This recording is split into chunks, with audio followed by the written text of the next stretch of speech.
Bonjour à tous, ici Superman pour son premier vlog moto. Donc aujourd'hui on parlera de la moto et des femmes, sujet qui me tient à cœur, tout simplement parce que ma femme est motard, je suis motard depuis 18 ans et que je trouvais sympa de discuter de deux sujets qui il y a quelques années pouvaient encore sembler totalement opposés, les motos et les femmes. Alors que dire? Que ça me gratte le pif, ça sert à rien. Donc oui, je disais les motos et les femmes. Donc déjà il y a plusieurs catégories de femmes. Si on parle de relations entre les motos et les femmes, je dirais qu'il y a la première catégorie qui sont celles qui n'en ont absolument rien à foutre de la moto ou qui en ont extrêmement peur, ce qui revient un peu au même. Donc bon, on va pas parler de cette catégorie-là, ça nous intéresse pas, nous motards. La deuxième catégorie de femmes qui sont ce que j'appelle les suiveuses.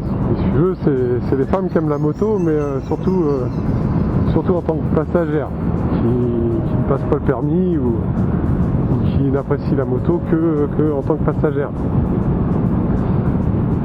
Donc c'est déjà bien, nous en tant que motards, d'avoir des femmes qui s'intéressent à la moto en tant que passagère. Moi je vais surtout parler de la troisième catégorie que je connais mieux puisque ma femme en fait partie, la catégorie des femmes motardes qui ont souvent commencé en tant que passagères et qui ont fini par en avoir ras le cul d'être assis sur des planches à bois de sportives quelconques, ça sent le vécu, n'est-ce pas, et qui ont fini par dire merde à leur copain, va te faire foutre avec tes motos de merde, moi je passe le permis, je serai plus à l'aise. Donc cette catégorie-là, elle est d'autant plus intéressante qu'elles ont eu cette démarche d'évoluer vers la moto, soit seules, parce qu'elles ne sont pas forcément d'anciennes passagères, soit par leur entourage. Et ce sont des choses d'aujourd'hui que je pense qui passent plutôt, je dirais qui passent mieux dans les mœurs, parce que c'est quand même des choses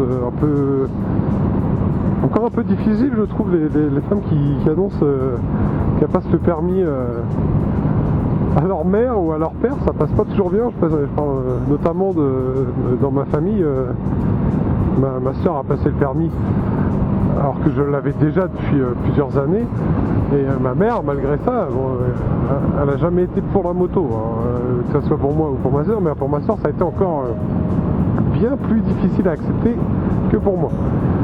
Le fait que ça soit une femme doit y être pour beaucoup, le fait que ça soit la plus petite de ses enfants, il joue certainement aussi. Mais quand je vois pour ma femme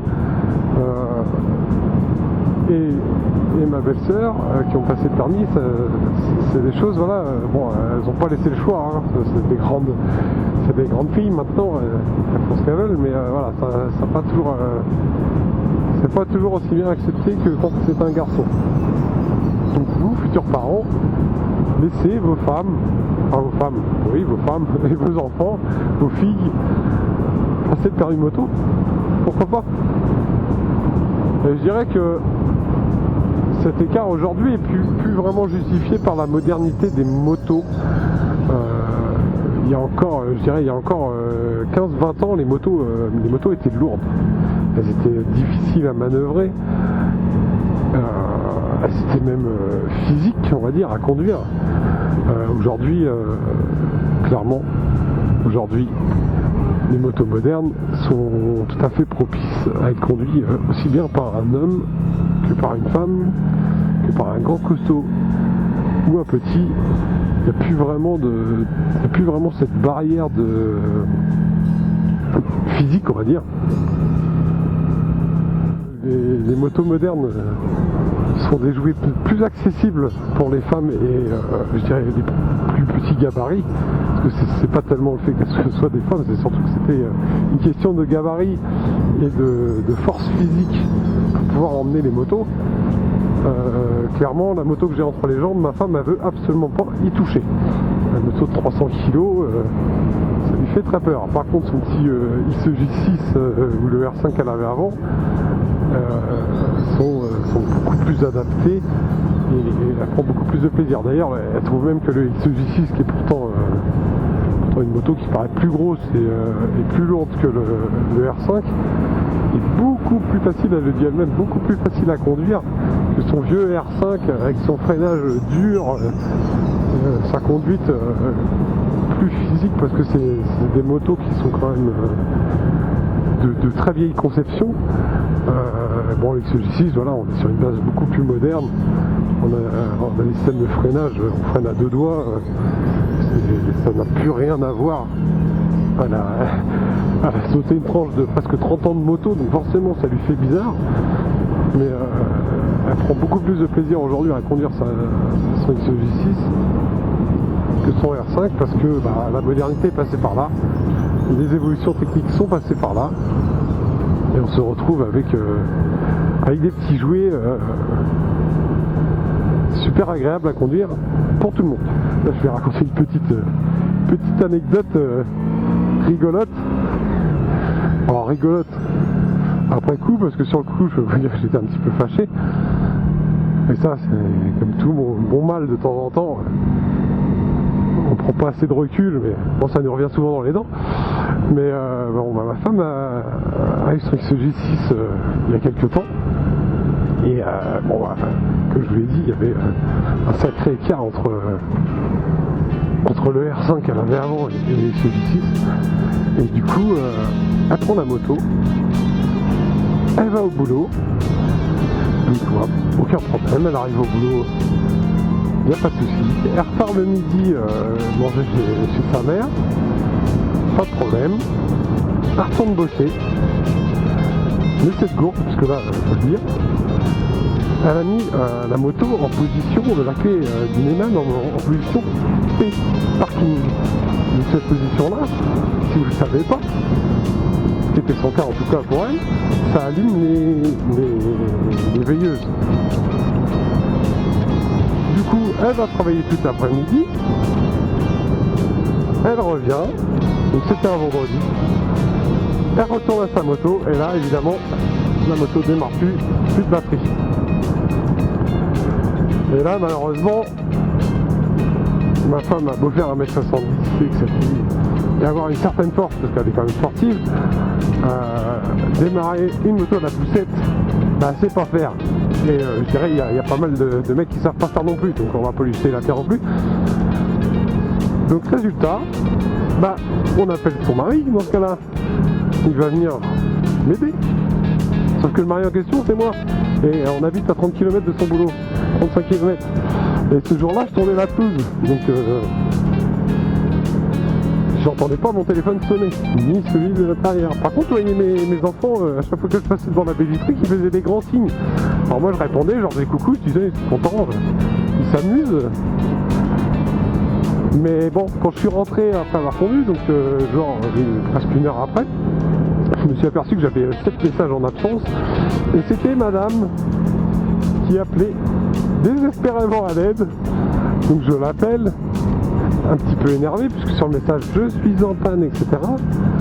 C'est là que je me rends compte qu'elle me dit qu'elle avait mis la clé sur parking. Donc je lui explique très énervé, avec tout le tact qu'un mec peut avoir dans ce genre de situation. Je me suis arrivé à la Roche-Douette. Pour ceux qui ne connaissent pas, c'est un joli petit coin qui est à faire. C'est vraiment très joli, un beau panoramique. Donc je disais, sans son message, je me dis qu'elle est en panne. Après quelques petites discussions, on s'aperçoit qu'elle avait laissé la clé sur parking et qu'elle avait plus de batterie. Donc je lui demande si elle peut démarrer à la poussette, etc. Ce qui était pas possible parce que non, puis elle avait peur de faire tomber la moto, ce qui peut se comprendre. Donc j'habille les gamins, me voilà parti avec l'air morte, parce que bon, je me dis si t'arrives pas à la démarrer, parce que c'est une moto injection, donc c'est un peu craignos, on sait jamais trop comment ça se comporte ces bêtes-là, je sais pas combien il est carbu. Me voilà parti à 19h30, une demi-heure de route pour aller la chercher. J'arrive sur place, je démarre sa moto à la poussette. Et on est rentré comme ça, on est rentré, le temps de démarrer, il était 9h, faire manger ma gamin. Bref, on avait pourri la soirée. Bon, avec le recul, je me dis, je devrais être un peu plus cool dans ce genre de situation. Un de ces quatre, c'est moi qui va être en panne. Et il faudra bien qu'elle vienne me dépanner, donc comme on dit, à charge de revanche. Mais c'est vrai que je l'ai un peu pourri. Et je m'en excuse auprès d'elle. Mais voilà, c'était la petite anecdote des femmes et la moto.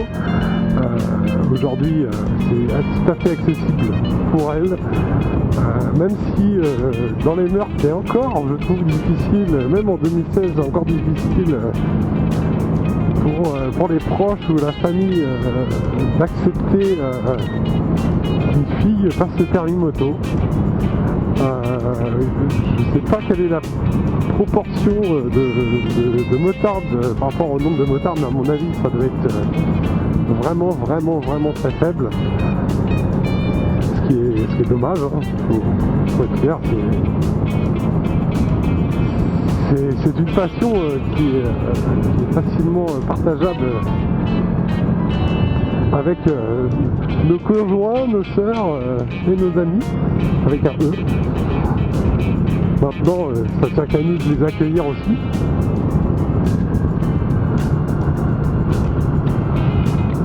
C'est glisse un peu, dis donc. Et puis bon, c'est toujours agréable, hein. Ces petits cuirs bien cintrés qui mettent leur forme en valeur. Et vous, les petits motards là, ne dites pas que vous n'êtes pas restés derrière vos potes avec la copine derrière pour observer la vue imprenable qu'on peut avoir sur le postérieur de ces demoiselles. On l'a tous fait. Ne mentez pas. J'espère qu'un jour on en verra en MotoGP aussi, une femme pilote. Il y en a de plus en plus. Ça perce, bon, un peu comme dans tous les sports, hein, ça commence à... Les femmes ont de plus en plus de place dans notre société, donc la moto, c'est la même chose. Et encore une fois, tant mieux. C'est vrai qu'en MotoGP, on a déjà eu des femmes en Formule 1, qui est un sport extrêmement physique. Tout autant, voire peut-être même certainement plus que le MotoGP, donc je pense qu'une femme en MotoGP c'est quelque chose qui est possible. J'y crois dur comme fer. J'espère qu'un jour ça me donnera raison et qu'on aura une femme qui est aussi tarée que tous ces mecs qui arrivent à rouler très vite. Alors c'est vrai que le monde de la moto doit être encore plus macho que le monde de l'automobile, parce que il y a quand même très peu de femmes pilotes. Il n'y a pas beaucoup de catégories non plus. On a quand même le motocross, où on a des catégories de compétition assez développées pour les femmes. D'ailleurs, je vous invite à aller en voir ou documenter sur internet, parce que c'est vraiment impressionnant. Mais voilà, les autres sports, la vitesse par exemple ou l'endurance, il y a très peu de femmes, très peu de femmes. Pourquoi? Je ne saurais pas vous le dire, mais c'est bien dommage. Sur ce, je vous souhaite plein de bonnes choses. N'hésitez pas à commenter, à faire toujours des propositions d'amélioration. Et regardez-moi ce paysage.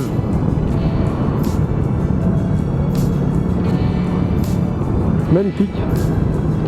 Donc n'hésitez pas à faire des commentaires, à vous abonner surtout. Plus il y aura d'abonnés, plus je serai motivé à faire des vidéos. Comme vous pouvez le voir, il y a plusieurs concepts sur la chaîne. Je teste le vlog, donc n'hésitez pas à mettre des j'aime si vous voulez que je refasse d'autres. Et sur ce, je vous dis à bientôt sur Deux Roues. Tchuss.